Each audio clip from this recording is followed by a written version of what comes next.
오늘 주보에도 결혼하는 자매에 대한 광고가 있습니다만은 이제 결혼하는 이제 커플이 제게 결혼 주례를 부탁하러 오면 제가 질문하는 게 있습니다.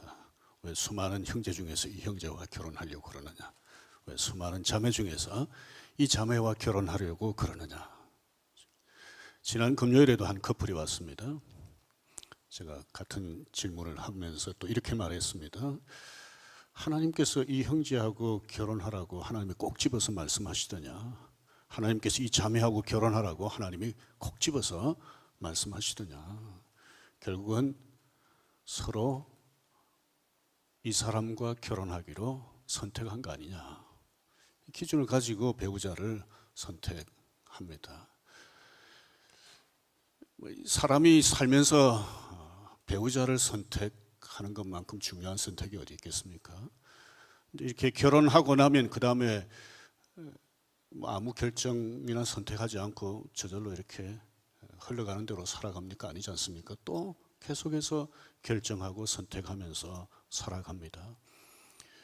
어떤 결정은 뭐 이렇게 하나 저렇게 하나 별로 문제가 안 됩니다. 우리 교육자들이 보통 점심시간에 어디로 갈까? 그 결정을 저보고 이제 하라고 그럴 때가 많아요. 근데 사실 이게 이렇게 이 식당 가든 저 식당 가든 별 문제가 안 됩니다. 식당에 가면 또 음식이 죽 있잖아요. 개인이 이제 선택합니다. 냉면 중에 비빔냉면을 먹든 물냉면을 먹든 뭐 그렇게 중요하겠습니까? 그런데 어떤 결정과 선택은 굉장히 중요합니다. 왜냐하면 우리 자신의 삶에도 크게 영향을 미치지만 가족들에게 영향을 미칠 때가 있습니다. 그리고 다른 사람들에게 영향을 미치고요. 때로는 교회도 영향을 미치고 더 크게는 하나님과의 관계에 영향을 미칠 때가 있습니다. 그래서 우리 그리스도인들이 인생길을 가는 동안에 부부로 살든 개인으로 살든 어떤 형편에 있든 결정과 선택을 잘 해야 합니다. 오늘 우리가 읽은 이 본문에는 믿음의 조상이라고 하는 아브라함과 사레의 결정을 보여줍니다.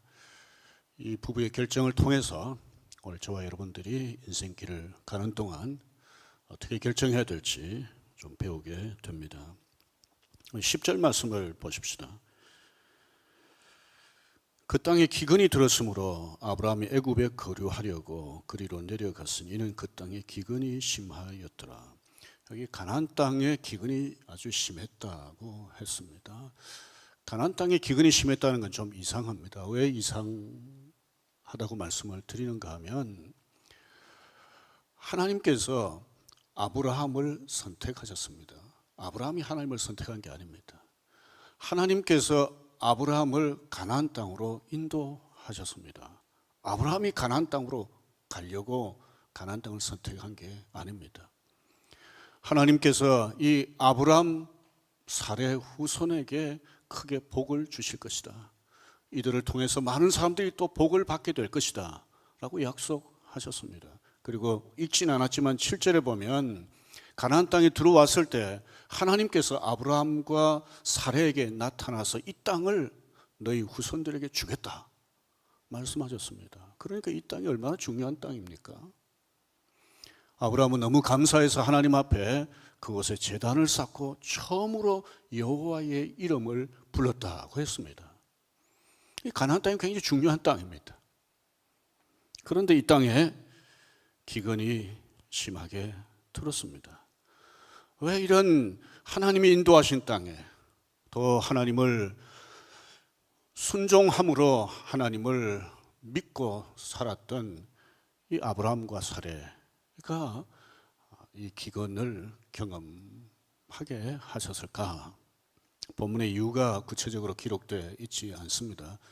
이렇게 짐작할 수 있습니다. 구약 성경을 보면 하나님은 이스라엘 백성이 범죄했을 때 심판하시기 위해서 기근을 사용하셨습니다.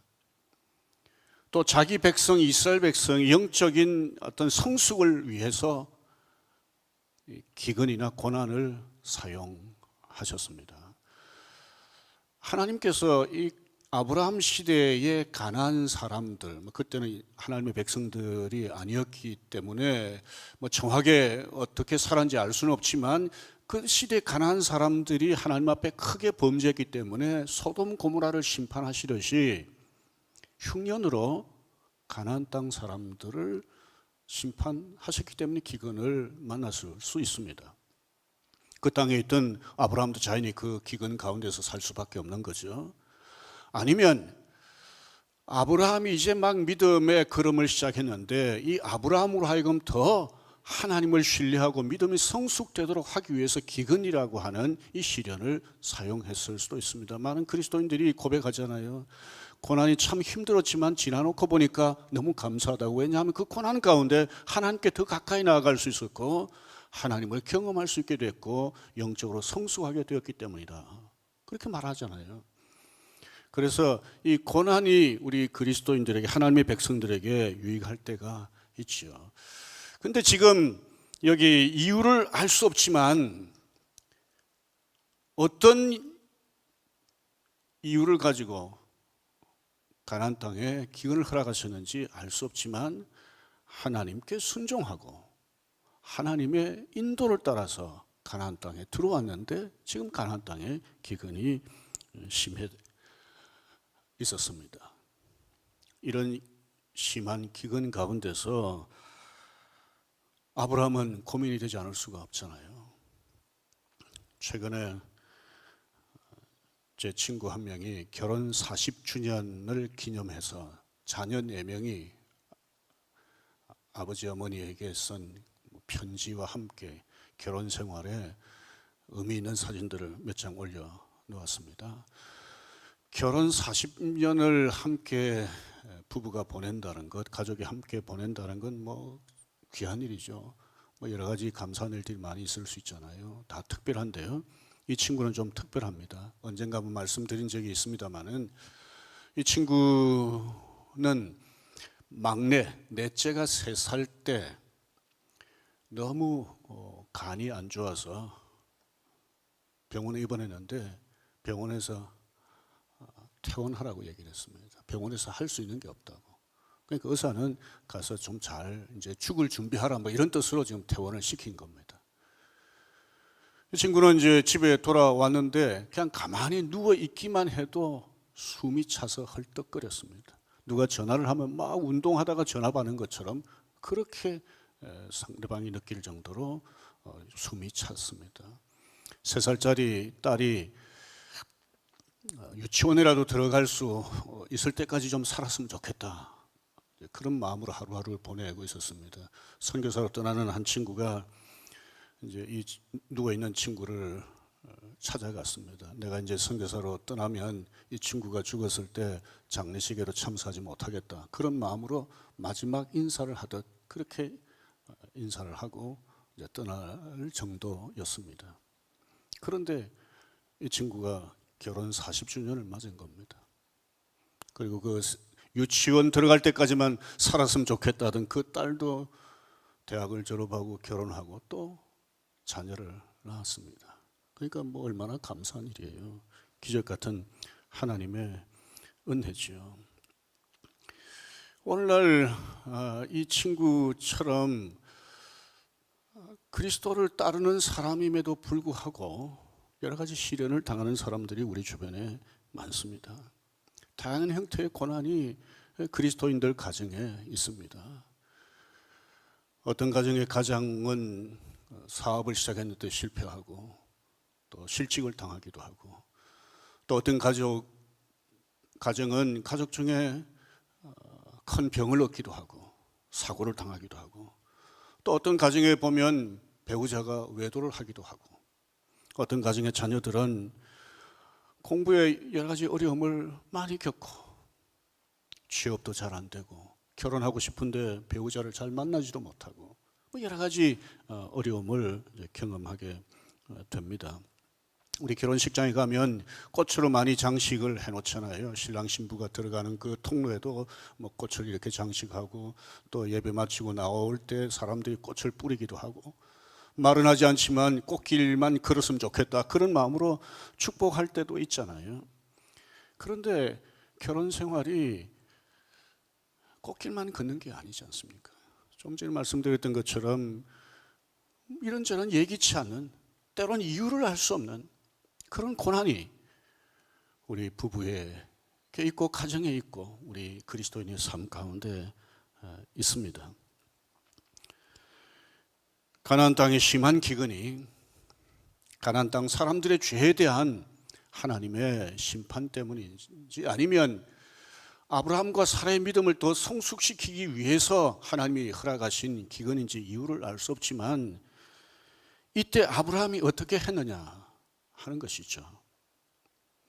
기근이 심한 땅에서 아브라함이 선택할 수 있는 것은 크게 두 가지입니다. 하나는 비록 기근이 심하지만 이 땅은 하나님이 나를 인도하신 땅이다, 이곳을 우리 후손들에게 주셨다, 이렇게 믿고 그 하나님이 우리가 살 수 있도록 필요한 것을 공급해 주실 것이다 확신하고 그 땅에 머무를 수 있는 거죠. 이런 믿음을 가지고 그 땅에 머무르게 되면 육신적으로는 좀 배가 고플 수 있잖아요. 이때 아브라함은 뭐 사라 두 명만 산 게 아니라 조카 롯의 가정도 있었고 다른 종들도 함께 있었습니다. 그러니까 어떻게 보면 식솔들이 좀 어려움을 당할 수가 있죠. 하지만 어떤 유익이 있습니까? 하나님과의 관계에 있어서 유익이 있는 거죠. 하나님과의 관계가 깊어지고 믿음이 성숙될 수 있는 거죠. 다른 하나는 기근을 피해 양식이 풍부한 애굽 땅으로 가는 거죠. 그 당시 애굽은 나일강 때문에 농사가 잘 됐습니다. 그래서 양식이 없으면 뭐 세계 도처에서 이 애굽에 양식을 사러 오곤 했다고 그럽니다. 이런 애굽 땅에 가서 살게 되면 어떻게 됩니까? 양식은 배부르게 얻을 수 있을 거예요. 육신적으로는 좋을 겁니다. 하지만 어떤 문제가 생깁니까? 그곳에서 하나님 앞에 자유롭게 예배할 수 있겠습니까? 애굽의 종교와 문화의 영향을 피할 수 있겠습니까? 그러면 육신적으로는 배가 부를 수 있으나 하나님과의 관계에는 어려움이 생길 수밖에 없는 거죠. 그런데 아브라함이 어떻게 하기로 했습니까? 10절을 보십시다. 다시 같이 읽겠습니다. 그 땅에 기근이 들었으므로 아브라함이 애굽에 거류하려고 그리로 내려갔으니. 아브라함이 왜 고민을 전혀 하지 않았겠습니까? 그런데 문제가 뭡니까? 고민을 많이 했느냐? 뭐 인간적으로는 그게 귀하긴 하죠. 그렇지만 중요한 건 뭡니까? 결정입니다. 고민을 아무리 많이 해도 더 중요한 것은 결정입니다. 아브라함이 애굽으로 내려가기로 결정을 한 거예요. 아브라함의 결정에 어떤 문제가 있습니까? 하나님이 여기까지 인도하셨으니까 하나님께서 계속해서 우리를 어떻게 하실 것이다, 우리의 필요를 공급해 주실 것이다, 이렇게 믿었어야 되는데 그렇게 믿질 못했습니다. 만약 기근을 피해서 아브라함과 사라의 일행이 애굽 땅에 잠시 가는 게 필요했다면 하나님께서 말씀하지 않았겠습니까? 다른 말씀을 하시는데 왜 이 말씀을 안 하셨겠습니까? 그런데 하나님 말씀하셨다는 기록이 없습니다. 아브라함도 이 기근의 때에 어떻게 할까 하면서 하나님 앞에 질문하지도 않았습니다. 하나님 앞에 엎드리지를 않았어요. 의식하든 의식하지 않던 선택과 결정에는 그 선택과 결정을 지배하는 기준이 있습니다. 아브라함이 결정한 이 결정의 기준은 뭡니까? 육신의 양식입니다. 하나님이 아니었습니다. 애굽 가까이 왔을 때 아브라함이 아내 사라에게 말했습니다. 13절입니다. 원하건대 그대는 나의 누이라 하라. 그러면 내가 그대로 말미암아 안전하고 내 목숨이 그대로 말미암아 보존되리라. 아브라함은 자기 아내를 빼앗기 위해서 애굽 사람들이 자기를 죽일 것이라 생각했습니다. 두려웠습니다. 애굽으로 가기 위해서 가까이 왔는데 이런 두려움이 엄습하니까 거짓말을 하기로 한 거죠. 자기 아내를 누이라고 말하기로 한 겁니다. 한번 잘못 결정하면요, 또 잘못 결정할 수가 있습니다. 뭐 첫 단추 잘못 끼면 그 다음 단추도 잘못 끼어지는 것처럼 이렇게 할 수가 있습니다.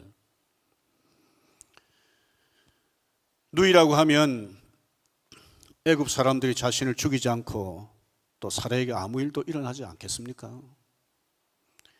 아브라함이 어떻게 보면 두려움 때문에 거짓말을 하기로 결정을 했는데 이 결정이 어떤 문제가 있습니까? 하나님께서 어떤 분이신가, 자신이 누구인가라고 하는 걸 생각하지 못한 거예요. 하나님이 자신을 갈대아 우르에 있을 때 불러내셨어요. 하나님께서 자신을 통해서 많은 후손들이 생길 것이라고 말씀하셨습니다. 그러면 하나님이 보호하실 것 아니에요. 설사 애굽으로 간다 하더라도. 근데 이걸 믿지 못한 겁니다. 또 아브라함의 결정에는 어떤 문제가 있습니까? 아내를 누이려 하면 누구든지 애굽 사람이 사례를 보고 아내로 삼을 수 있지 않겠습니까? 저는 이제 이렇게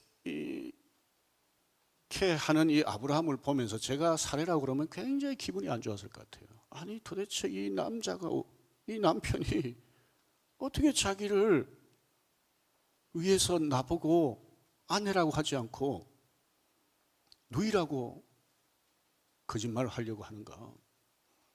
그래서 내가 다른 사람에게 어떻게 보면 좀 애굽 땅에서 강제로 아내가 되어버리면 어떻게 하려고 이러느냐. 저는 사례라고 그랬으면 굉장히 기분이 안 좋았을 것 같아요. 영국의 소설가의 기독교에 굉장히 큰 좀 변증가로 알려진 C.S. 루이스의 말입니다. 그녀 없이 행복한 것보다 그녀와 함께 비참한 게 더 낫다. 덴마크의 철학자입니다. 케고르의 말입니다. 나는 그녀를 통해 존재하고 그녀는 나를 통해 존재한다. 우리 두 사람은 혼자서는 아무런 의미가 없다. 우리는 하나로 합쳐진 존재로만 존재한다. 이게 부부 아닙니까? 힘들어도 함께 가는 게 부부죠.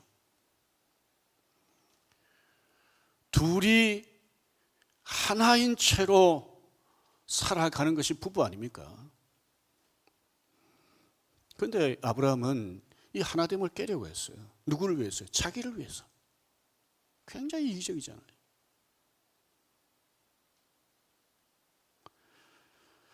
아브라함이 갈대아 우르에서 떠날 때 굉장한 결정을 했습니다. 친척 아비 본토 집 떠나라 그러니까 아브라함이 떠나기로 결정하고 떠난 거잖아요. 굉장한 믿음의 결정을 했는데 지금 이 기근의 문제 때문에 또 그리고 애굽 가까이 와서 두려움 때문에 거듭 잘못된 결정을 한 것입니다. 그리스도인들도 이렇게 결정할 수 있습니다. 우리가 예수 그리스도를 구주로 믿기로 결정하고 믿음으로 살아갑니다. 그러는 가운데 아브라함이 잘못 결정한 것처럼 위기의 때에 좀 힘든 상황 가운데서 하나님을 신뢰하지 못하고 나 자신이 하나님의 사랑받는 자녀라고 하는 것을 확신하지 못하고 결정할 때가 많습니다. 이 위기를 피할 수만 있다면 하고 결정할 때가 많습니다. 우리가 위기의 때에 어떤 식으로든지 결정하고 선택하면 항상 그 결과가 있습니다. 아브라함이 양식이 풍성한 애굽 땅으로 가기로 결정하고 자신이 좀 살아보겠다고 아내 사례를 누이라고 거짓말을 했는데 어떻게 됐습니까? 애굽 왕이 사례를 데려가 버렸습니다. 그리고 자기 아내를 삼았습니다. 19절 보십시오. 같이 읽겠습니다. 내가 어찌 그를 누이라 하여 내가 그를 데려다가 아내를 삼게 하였느냐. 아브라함이 설마 바로 왕이 애굽 왕 바로가 자기 아내를 자신의 아내로 삼으리라고는 예상하지 못했을 겁니다. 하지만 위기를 피할 수만 있다 하고 결정했는데 엄청난 결과가 뒤따랐습니다. 부부 사이를 갈라놓을 뻔했습니다. 하나님의 계획이 망쳐질 뻔했습니다. 선택이나 결정에는 결과가 따르기 때문에 그리스도인 부부는 결정을 잘해야 됩니다. 그리스도인들은 결정을 잘해야 됩니다. 17절 말씀을 보십시오. 같이 읽겠습니다. 여호와께서 아브라함의 아내 사레의 일로 바로와 그 집에 큰 재앙을 내리신지라. 하나님이 왜 재앙을 내리셨을까요? 만약에 바로 왕이 아브라함의 아내 사레를 자신의 아내로 삼고 실제로 동침을 하고 이런 식으로 완전히 바로 왕의 아내로 살게 돼버리면 하나님께서 아브라함과 사레를 불러서 하나님의 나라를 시작하시려고 하던 이 계획이 어찌 되겠습니까? 이들의 후손을 통해서 이스라엘 백성을 만드시려고 하는 하나님의 계획이 어찌 되겠습니까? 그래서 하나님이 급하게 개입을 하신 거예요. 지난주에 우리 아나니아와 삽비라가 거짓말했을 때 하나님이 어떻게 하셨습니까? 즉시 죽이셨습니다. 그런데 아브라함은 거듭 잘못된 결정을 했음에도 불구하고 즉시 죽이지 않고 기회를 주셨습니다. 막으셨어요. 당신의 선한 뜻을 이루기 위해서. 저와 여러분들의 삶도 한번 돌아보십시오. 여러분들의 삶은 제가 다 모르기 때문에 뭐라고 말씀드리기 어렵지만 적어도 저 자신의 삶을 보면 그동안도 몇 번 말씀드린 적이 있으나 만약에 제가 결정하고 제가 선택한 대로 그냥 하나님이 그냥 가만히 내버려 주셨다면 제가 지금 이곳에 없을 겁니다. 있을 수가 없습니다. 우리가 때로 잘못 결정하고 잘못 선택하고 해도 하나님이 개입하셔가지고 더 엉뚱한 곳으로 못 가도록 막으시고 그렇게 하셔서 제가 지금 이곳에 있는 겁니다.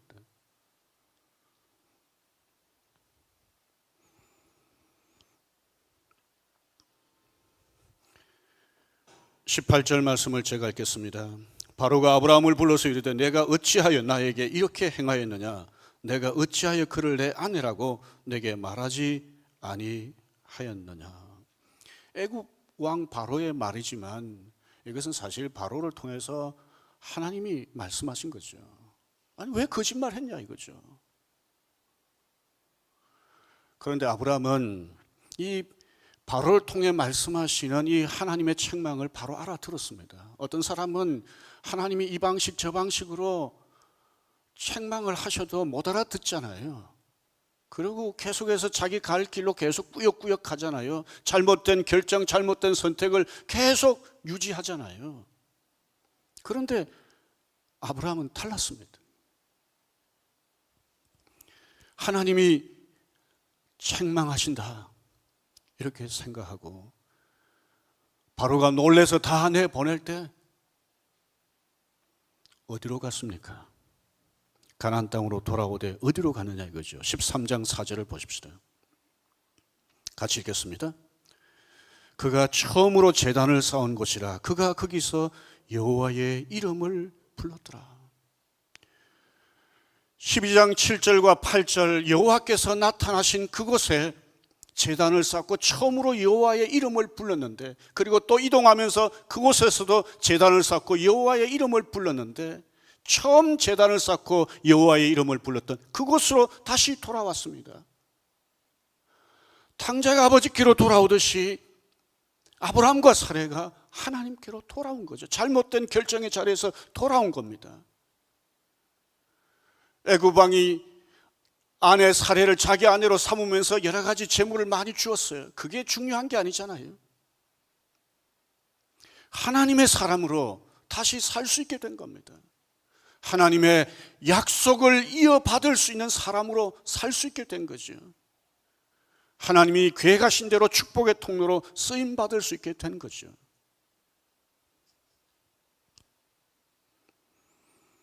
실제로 이 아브라함이 나중에 보면 어느 정도 믿음이 성숙했는지 우리가 알지 않습니까? 100세에 낳은 외아들 이삭을 하나님께 바치라고 그러니까 그걸 바치려고 하지 않았습니까? 이런 놀라운 결정을 사람이 할 수 있겠습니까? 사람이 할 수 없는 결정, 보통 사람이 할 수 없는 결정을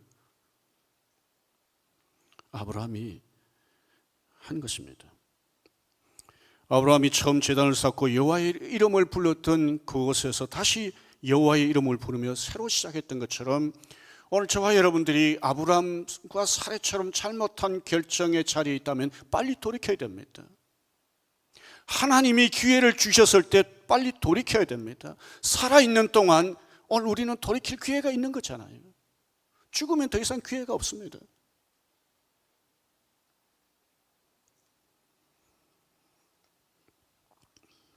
함께 돌아와서 하나님 앞에 엎드려야 되고 하나님을 예배해야 합니다. 결혼하는 커플에게 자주 인용하는 말입니다. 사랑은 서로 마주보는 것이 아니라 같은 곳을 함께 바라보는 것이다. 생 택쥐베리가 쓴 어린 왕자에 나오는 글입니다. 그렇습니다. 부부가 서로 마주만 보는 것이 사랑이고 부부 생활이라고 그러면 그리스도인 부부는 아닙니다. 그리스도인 부부는 함께 하나님을 바라봅니다. 그리스도인은 하나님을 바라보는 자입니다. 결혼한 부부는 늘 꽃길만 걷는 게 아닙니다. 우리 인생길을 가다 보면 언제 험하고 어두운 골짜기를 만나게 될지 모릅니다. 이런 때에 우리가 결정을 잘해야 됩니다. 결정을 잘못했을 때 하나님께서 잘못했다라고 어떤 식으로든지 사인을 주실 때 그 사인을 빨리 알아채야 됩니다. 말씀하실 때 그 말씀을 빨리 알아들어야 됩니다. 아브라함처럼, 그리고는 아브라함처럼 잘못된 결정의 자리, 선택의 자리에서 돌이켜 하나님 앞으로 나아가야 합니다. 하나님께서 은혜 베푸셨던 그 놀라운 때를 기억하고 그 앞에 엎드리고 예배하고 함께 바라보아야 됩니다. 이렇게 할 때 하나님께서 아브라함을 축복의 통로로 귀하게 사용하셨던 것처럼 우리도 축복의 통로로 귀하게 사용하실 것입니다. 저와 여러분들이 하나님이 원하시는 결정과 선택을 하면서 하나님께 귀하게 쓰임받는 복된 삶을 살게 되기를 주의 이름으로 축원합니다.